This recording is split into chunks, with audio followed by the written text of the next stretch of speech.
Hello guys, Sree here and മോട്ടോയുടെ G85 എൻ്റെ കൂടെ ഉള്ളതല്ല ഞാൻ ഉപയോഗിക്കുന്ന ഫോൺ.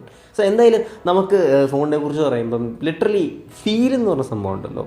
ഇതിൻ്റെ വീഗൻ ലെതർ ഫിനിഷ് ആയാലും ഇതിൻ്റെ ഡിസൈൻ ആണെങ്കിലും ഇതിൻ്റെ വെയിറ്റ് ആണെങ്കിലും ഇതിൻ്റെ ഡിസ്പ്ലേ ആണെങ്കിലും overall design aesthetic speakers vibration motor ആ കാര്യത്തിലൊക്കെ ഇത് ടോപ്പ് ക്വാളിറ്റിയാണ്.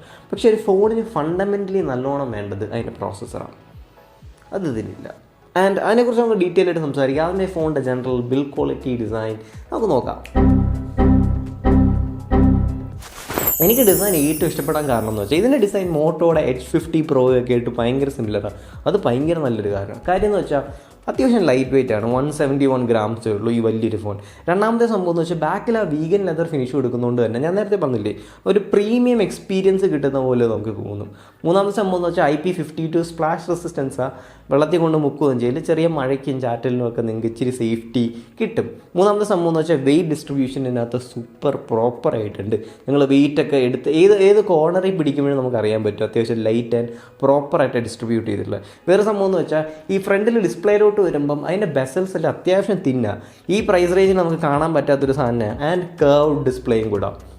ഡിസ്പ്ലേ എനിക്ക് ഭയങ്കരമായിട്ട് ഇഷ്ടപ്പെട്ടു. കാരണം മോട്ടോയുടെ കഴിഞ്ഞ 1.5 കൊല്ലമായിട്ട് ഇറങ്ങുന്ന ഫോണിൻ്റെ എല്ലാം ബഡ്ജറ്റ് ഫോണിൻ്റെ ആണെങ്കിലും അവരുടെ OLED പാനൽസ് സൂപ്പർബാണ്. 1600 നെറ്റ്സ് ബ്രൈറ്റ്നസ് ഉണ്ട്, 10 bit colours, 120 hertz.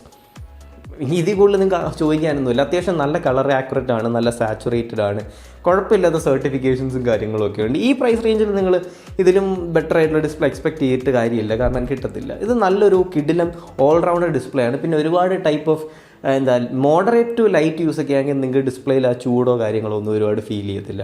Display aid ചെയ്യുന്ന സ്പീക്കേഴ്സ് അത് ഈ പ്രൈസ് റേഞ്ചിൽ ബെസ്റ്റാണ്.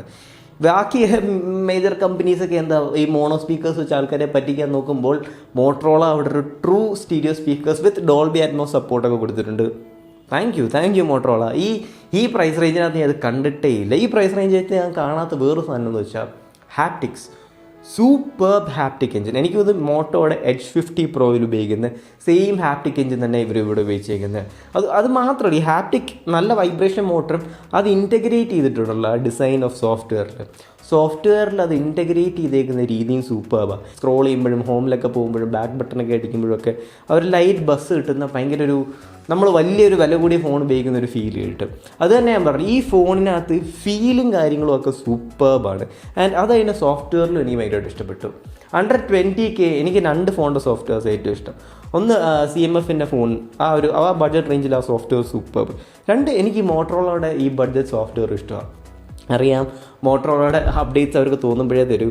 അത് അപ്ഡേറ്റ് തന്നിട്ട് തന്നെ ചിലപ്പോൾ ഫോൺ കൊള്ളാനുള്ള ചാൻസസ് ഒക്കെ ഹൈ ആണ്. പക്ഷേ ഇൻബിൽട്ടായിട്ട് ഫോണിൽ വരുന്ന സോഫ്റ്റ്വെയർ ഭയങ്കര പോളിഷ്ഡ് ആൻഡ് റിഫൈൻഡ് ആണ്. എനിക്ക് തോന്നിയ വേറൊരു സംഭവം എന്ന് വെച്ചാൽ ഈ സോഫ്റ്റ്വെയർ ഇവരുടെ ഈ ചിപ്സെറ്റിന് വേണ്ടി നല്ലോണം ഒപ്റ്റിമൈസ് ചെയ്തിട്ടുള്ളൊരു ഫീലുണ്ട്. കാരണം ഒരു രീതിയിലും എനിക്ക് ബഗ്സോ സ്റ്റഡേഴ്സോ കാര്യങ്ങളോ ഒന്നും ഫീൽ ചെയ്തിട്ടില്ല, ചെറിയ ലൈറ്റ് യൂസേജിനൊക്കെ. And software I love it. പക്ഷേ പെർഫെക്റ്റ് ആണോ എന്ന് വെച്ചാൽ സോഫ്റ്റ്വെയറിലല്ല. കാരണം ആ ഒരു റിലയബിലിറ്റി ഇഷ്യൂ മോട്ടറോളയുടെ ജെനുവിനായിട്ട് നമുക്കുണ്ട്. ചിലത് അടുത്ത അപ്ഡേറ്റിൽ ഫുള്ള് കുളമായേക്കാം. ഈ ഒരു ഫീലേ ആയിരിക്കത്തില്ല, കാരണം എല്ലാം തൊലഞ്ഞു പോകുന്നൊരു ഫീൽ. രണ്ടാമത്തെ സംഭവം എന്ന് വെച്ചാൽ 2 ഇയേഴ്സ് ഓഫ് സോഫ്റ്റ്വെയർ അപ്ഡേറ്റ്സ് അവർ ഗ്യാരൻറ്റീഡ് ആണ്. 4 ഇയേഴ്സ് ഓഫ് സെക്യൂരിറ്റി അപ്ഡേറ്റ്സും എപ്പോൾ തരും, എങ്ങനെ തരും എന്നൊക്കെ പ്രാർത്ഥിക്കുക. സോ സോഫ്റ്റ്വെയറിനെ കുറിച്ച് എനിക്ക് അതാ പറയാനുള്ളത്. പിന്നെ ഗൈസ്, ഒരു കാര്യം കൂടെ, നിങ്ങൾ ട്രിവാൻഡ്രത്താണ് ഫോൺ വാങ്ങിക്കാൻ പോവുകയാണെങ്കിൽ ട്വിൻസ് മൊബൈൽസ് ട്രിവാൻഡ്രത്തുനിന്ന് പോയി എടുക്കുക. നമ്മുടെ ചാനലിൻ്റെ പേര് പറഞ്ഞാൽ അവർ ചെറിയൊരു ഡിസ്കൗണ്ട് ഒക്കെ തരാമെന്ന് പറഞ്ഞിട്ടുണ്ട്. സോ അത് യൂട്ടിലൈസ് ചെയ്യാൻ. ആൻഡ് അവർക്ക് എല്ലാ ഫോണും റെഡിലി സ്റ്റോക്ക് ഉണ്ട്, അല്ലേ എടുത്തും തരുമെന്നാണ് പറഞ്ഞത്. സോ ആ ഒരു ഡിസ്കൗണ്ട് അവൈൽ ചെയ്യുക മാക്സിമം. ക്യാമറാസിനെ കുറിച്ച് പറയാം ഗൈസ്.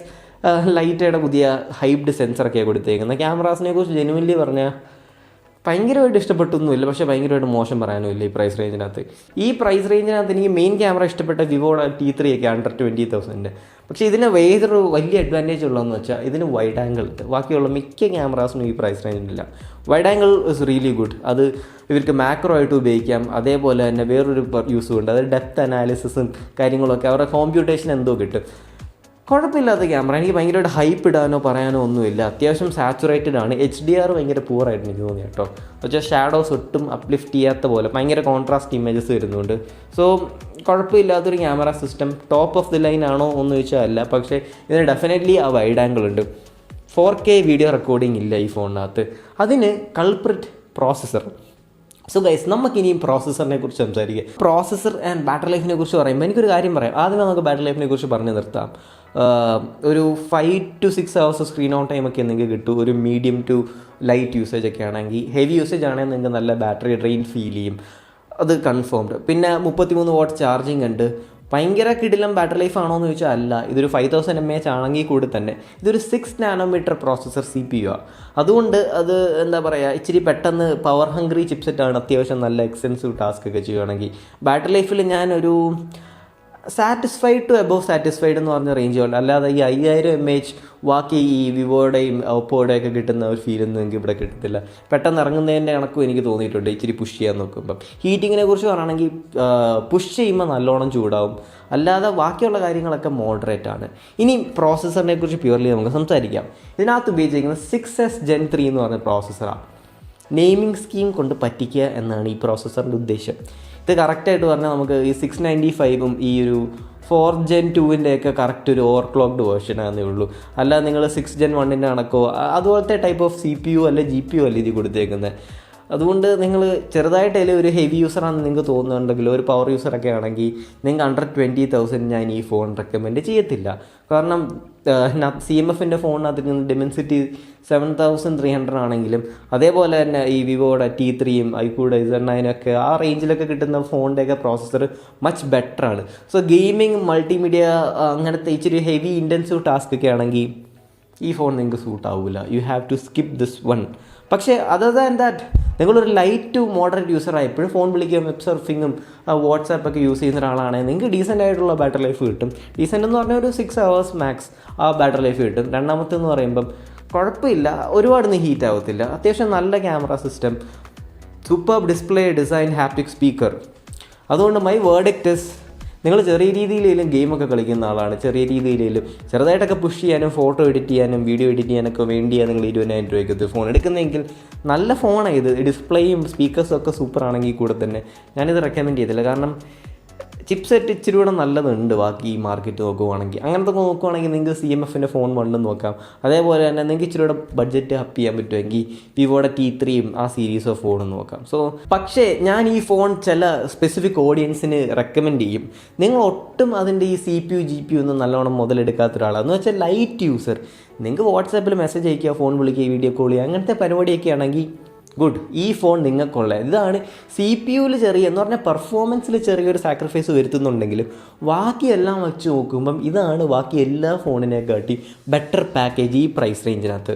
സോ ലൈറ്റ് യൂസറാണെങ്കിൽ ഞാൻ നിങ്ങൾക്ക് റെക്കമെൻഡ് ചെയ്യും. നിങ്ങൾക്ക് ബെസ്റ്റ് എക്സ്പീരിയൻസ് ആയിരിക്കും 20,000 അണ്ടർ കിട്ടുന്നത്. പക്ഷേ നിങ്ങളൊരു heavy, moderate to heavy gaming കളിക്കാനൊക്കെ താല്പര്യമുള്ള ഒരാളാണെങ്കിൽ don't buy this one. So that is it guys, Sri here, love you.